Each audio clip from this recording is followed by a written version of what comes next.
Good morning everyone, कैसे हैं आप सभी? I hope all are very good.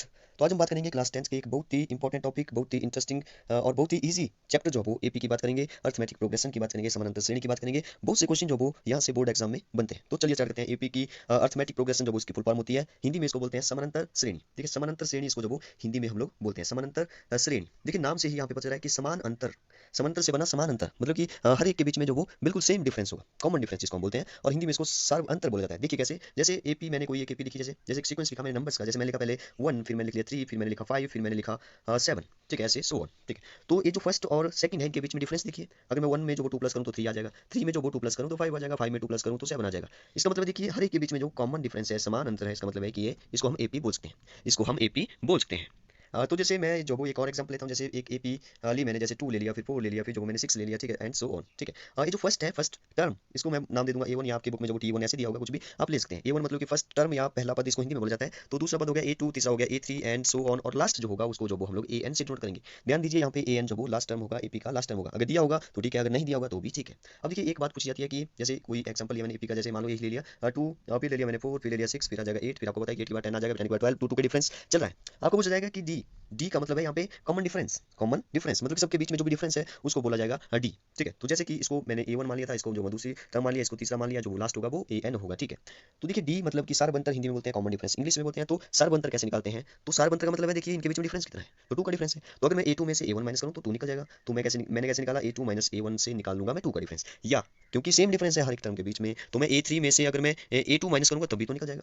अगर मान लो मेरे पास 4 टर्म है तो ए फोर में से ए थ्री माइनस करूंगा तब भी निकल जाएगा। इसका मतलब जब भी सार निकालना हो तो आप कोई भी 2 लेकर के चेक कर सकते हैं, या तो दूसरे में से पहला माइनस कर दो, या तो तीसरे में से दूसरा माइनस कर दो, या तो चौथे में से तीसरा माइनस कर दो। आई होप कि आप यहाँ तक समझ गए होंगे कि सार क्या होता है, एपी क्या होती है, और कैसे जो वो हम लोग कॉमन डिफरेंस सार जो वो कैसे निकालते हैं। इसको जो डी से नोट किया जाता है। तो अब बात करते हैं वेरी इंपॉर्टेंट फार्मूलाज की। जो सबसे फर्स्ट फार्मूला है एपी का, देखिए उसको जो वो कैसे हम लोग निकालते हैं। देखिए सबसे पहले मैंने बोला कि ए वन तो ए वन के बराबर होगा, फर्स्ट टर्म फर्स्ट पहला पद ए वन, ठीक है। ए टू जो वो कैसे निकलेगा, जब मैं ए वन में जो वो डी प्लस कर दूंगा, डी जो वो कॉमन डिफरेंस है, दूसरा जो दूसरी जो टर्म है वो कैसे निकलेगी, जब डी प्लस करूंगा, सीधी सी बात है डी प्लस, क्योंकि डी का डिफरेंस है, डी जो वो कॉमन डिफरेंस है सबके बीच में, तो डी डी जो वो मैं जब प्लस करूंगा तो दूसरा निकल जाएगा। अब देखिए ए थ्री निकालूंगा तो ए वन में जब 2 डी प्लस करूंगा तो तीसरा निकल जाएगा, और ए फोर निकालूंगा तो वैसे ही ए वन में जो मैं 3 डी प्लस करूंगा तो वैसे निकल जाएगा। देखिए यहाँ से हमें जो वो एक पैटर्न समझ आ रहा है, यहाँ से एक पैटर्न पता चला है। कौन सा पैटर्न? देखिए सबसे पहले जब मैंने ए टू लिया तो यहाँ पे 1 डी लिया, मतलब डी के साथ कुछ भी नहीं है, 1 है, ठीक है। जब मैंने ए थ्री लिया तो यहाँ पे 2 आया, जब मैंने ए फोर लिया तो यहाँ पे 3 आया। इसका क्या मतलब हुआ? इसका मतलब हुआ कि जब मैं, देखिए ए वन टू थ्री, तो उसको मैं ए एन मान लेता हूँ A N equal to A one, तो सभी में सेम है, तो ए वन, फिर बीच में प्लस है, प्लस ये जो 2 है, देखिए जब मैंने 3 लिया तो 2 आया, मतलब कि एन मैंने आगे लिया तो एन माइनस वन आ जाएगा यहाँ पे, तो A one plus N minus one bracket में क्लोज कर दिया, और साथ में मल्टीप्लाई होगा डी। मैं इसको फिर से ले लेता हूँ, हमारा जो फार्मूला बना वो बना ए एन इक्वल टू, अच्छा कोई और कलर ले लेता हूँ, चलिए ग्रीन, ठीक है। ए एन, तो फार्मूला बना A one plus N minus one into D multiply by D.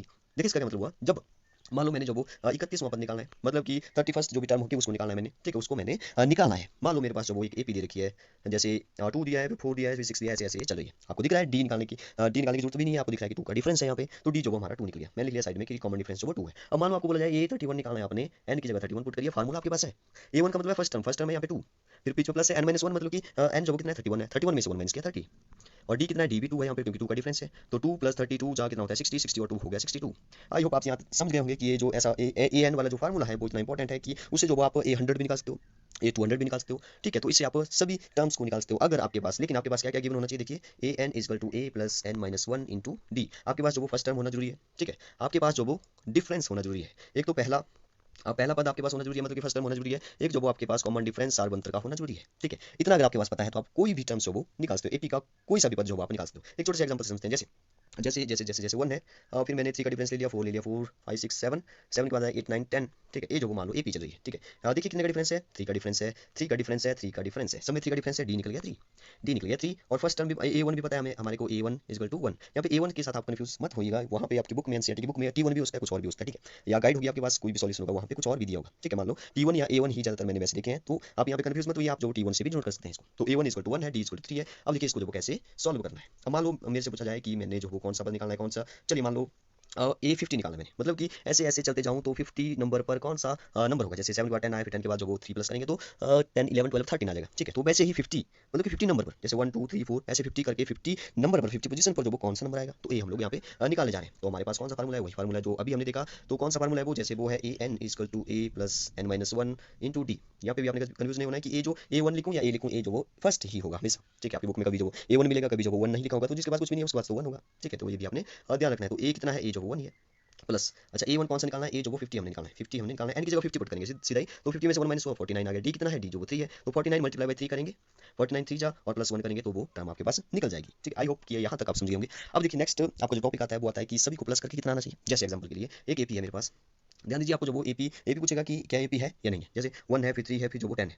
अब आपको पता है कि 1 और 3 के बीच में जो डिफरेंस है, मान लो डी निकाल लिया हमने 3 माइनस 1, ए 2 माइनस 1 कर लिया तो 2 आ जाएगा, ठीक है। लेकिन ये 3 माइनस ए 2 करेंगे, ए 3 माइनस ए 2 करेंगे मतलब कि 10 माइनस 3 करेंगे तब तो 7 आ जाएगा। कॉमन डिफरेंस सभी जगह सेम होना चाहिए, लेकिन इसके बीच में 7 है और इसके बीच में 3 है, इसका मतलब एपी नहीं है, एपी इसको नहीं बोला जा सकता। तो ऐसे क्वेश्चन भी पूछे जा सकते हैं आपको, ठीक है। चलिए नेक्स्ट बात करते हैं हम लोग एक इंटरेस्टिंग टॉपिक की, जैसे एक एपी है। एपी में लिखा है जैसे 1 3, एक छोटा सा एग्जांपल ले रहा हूँ 5, ठीक है। और यहाँ तक जो वो इसने बोला कि 10th टर्म तक जो वो आप इसको प्लस करिए। जैसे एग्जांपल के लिए 1 प्लस 3 प्लस 5, हमें जो वो लास्ट भी पता नहीं है, हमें जो वो लास्ट भी पता नहीं है कि 10th जो वो कौन सा होगा। इसने सिर्फ इतना बोला कि 10th टर्म तक आप इसको निकालिए, प्लस करके बताइए कितना होगा। तो बहुत ही ईजी है, आपके पास फार्मूला गिवन है, फार्मूले सब कुछ दिया है आपके पास। तो जो फार्मूला है वो है 2a plus n minus one into D. देखिए उसके जैसे फार्मूला, सिर्फ यहाँ पे सिर्फ a के साथ जो वो 2 मल्टीप्लाई हो गया, ठीक है। एस एन का मतलब है sum of nth term, sum of nth term मतलब कि 10 टर्म तक का निकालना है तो S10। आपने क्या करना है, 2 a कितना है, a जो वो 1 है, 2 multiply by 1 n minus one, n minus one का मतलब है n जो वो यहाँ पे 10 देगा, 10 माइनस वन 9, तो 9। डी कितना है, डी जो वो डिफरेंस देखिए 2 का डिफरेंस है 2। जब आप इसको सॉल्व करेंगे तो आपका आंसर 10th टर्म तक जो वो प्लस करके निकल जाएगा, ठीक है। अगर अगर आपके पास देखिए, जैसे वही एग्जांपल लेते हैं, एक एपी है मेरे पास, दिया है 1 3 और 5 दिया है। मान लो आपके पास जो वो लास्ट भी दिया है, लास्ट भी आपके पास जो वो गिवन है, मान लो यहाँ पे जो वो, चलिए छोटा सा लेते हैं 70, 70 तो बहुत बड़ा हो गया, चलिए एक 15 लेते हैं, ठीक है। मान लो यहाँ पे 15 दिया है। अब आपको बोला गया कि 50 जो वो लास्ट टर्म है, ऐसा नहीं बोला कि 50 टर्म तक निकालिए, 50 जो वो यहाँ पे लास्ट टर्म दी हुई है कि 50 होगा लास्ट, ठीक है। यहाँ तक आपको बोला है कि यहाँ तक प्लस करके बताइए, तो आप करेंगे 1 प्लस 3 प्लस 5 प्लस 7 जो वो 50 तक चले जाएंगे, ठीक है। लेकिन इसका भी एक फार्मूला है, अगर आपके पास लास्ट टर्म जो गिवन है, लास्ट टर्म को हमने नाम दिया था an का, या इसको l से भी डिनोट कर सकते हैं हम लोग। तो अगर ए लास्ट टर्म हमारे पास गिवन है तो फार्मूला बहुत ही ईजी हो जाता है, तो फार्मूला बहुत ही ईजी हो जाता है। क्या फार्मूला है, n/2 n/2 first plus last, first plus last. अगर मैं फर्स्ट इसमें जो वो 1 पुट करूँ और लास्ट जो वो 15 पुट करूँ और सॉल्व करूँ इसको 15 और 16 और यहाँ पे आ जाएगा, ठीक है। जितना भी आ जाएगा वहाँ पे आप पुट करेंगे, n की वैल्यू 15 डालेंगे, ठीक है। चलिए इसको सॉल्व कर लेते हैं, क्वेश्चन लेते हैं छोटा सा। देखिए जैसे मैंने क्वेश्चन लिया 1, फिर 3 ले लिया मैंने सॉरी फिर मैंने 5 ले लिया, फिर जो वो हमारे पास लास्ट टर्म भी दिया है 15। आपको बोला जाए कि ये 15 टर्म तक जो वो आप इनको प्लस करके बताइए, 15 टर्म तक नहीं सॉरी 15 जो वो लास्ट पद है, लास्ट टर्म है, तो यहाँ तक आपने प्लस करना है। तो हमारे पास फार्मूला है, अगर लास्ट दिया है तो n/2 first plus last, first plus an, या an की जगह आप l भी पुट सकते हो। n क्या पुट करना है, n जो वो आपने 15 ही पुट करना है, तो 15/2 a कितना है, a मतलब कि फर्स्ट पद, फर्स्ट जो वो 1 है, प्लस an जो वो लास्ट है, लास्ट जो वो 15 है, ठीक है। तो इसको सॉल्व करेंगे तो 15/2, 15 और 1 हो गया 16, ठीक है। मैं कोई और कलर ले रहा हूँ, चलिए यहाँ पे आ गया 15/2 और 15 प्लस 1 हो गया 16, 16 मल्टीप्लाई बाई 15, तो 15 15 क्या होता है 225, 225 में जो वो जब हम 15 प्लस करेंगे मतलब कि 15 16 जहाँ जो वो कितना होता है 240 होता है, 240 यहाँ पे 2 डिवाइड हो रहा है तो 2 डिवाइड कर दिया, तो यहाँ पे आ जाएगा 120, 120 जो इसका आंसर आ जाएगा। 120 क्या आया, 120 आया 1 से लेकर 15 जो लास्ट टर्म थी हमारी वहाँ तक प्लस करके जो कितना आ जाएगा 120, ठीक है। अगर आपके पास लास्ट दिया है, देखिए एक और एग्जांपल से लेते हैं, जैसे A1 दिया है मान लो 2, डी दिया है मान लो 3 और लास्ट लास्ट दिया है मान लो कुछ भी दिया है 100 दिया है, ठीक है। अगर लास्ट गिवन है तब तो आप फार्मूला लगाइए SN वाला n/2 फर्स्ट प्लस लास्ट, ठीक है। अगर आपके पास लास्ट नहीं दिया है और ऐसा बोला है, अगर देखिए लास्ट नहीं दिया होगा मतलब कि an नहीं दिया होगा तो उसका मतलब है आपके पास n दिया होगा। यहाँ पे n का मतलब नंबर ऑफ टर्म, कितने टर्म तक आपने निकालना है। तो दो ही फार्मूले आपके पास, एक है 2a plus n minus one into D, एक है n/2 फर्स्ट प्लस लास्ट। तो यहाँ पे आपकी एपी जो खत्म होती है, इससे ज़्यादा आपको कुछ भी नहीं है आपके पूरे चैप्टर में। आप जब क्वेश्चन को सॉल्व करेंगे तो आपको अगर इतना पता हो तो आप क्वेश्चन को सॉल्व करते चले जाओगे, ठीक है। बहुत ही ईजी चैप्टर था। Okay, thank you and have a nice day.